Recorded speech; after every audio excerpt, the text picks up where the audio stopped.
के लड़कोर बादहिया ताजा डर लगे हलही के लड़कोर बादहिया ताजा नशबंदी करा दा राजा फेरो मारत रही माजा नशबंदी करा दा राजा फेरो मारत रही माजा पहिले से चरगो लैकन तोर हब राजा पहिले से चरगो लैकन तोर हब राजा नशबंदी करा दा राजा फेरो मारत रही माजा नशबंदी करा दा राजा फेरो मारत रही माजा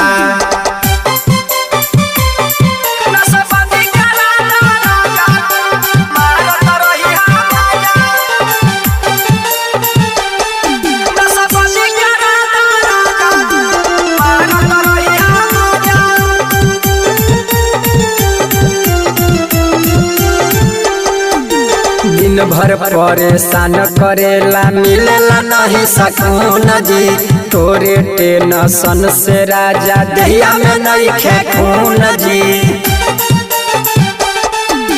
दिन भर परेशान करेला मिलेला नहीं सकून जी तोरे टेंशन से राजा दहिया में नहीं खे खून जी बुझ मजबूरी हमरा ऐसे दाना साजा बुझ मजबूरी हमरा ऐसे दाना साजा नशबंदी करा दा राजा फेरो मारत रही माजा नशबंदी करा दा राजा फेरो मारत रही माजा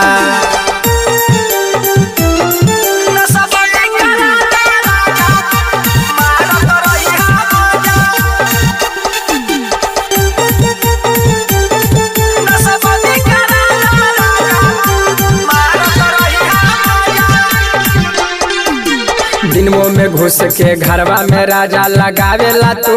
किली जी दिन भर सटल रहेला जैसे सटे दीवार छिपकली जी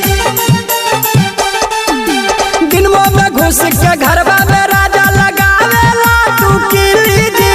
दिन भर सटल रहेला जैसे सटे दीवार छिपकली जी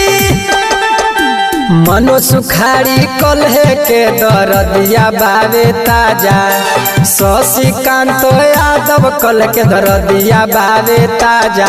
नशबंदी करा दा राजा फेरो मारत रही माजा नशबंदी करा दा राजा फेरो मारत रही माजा।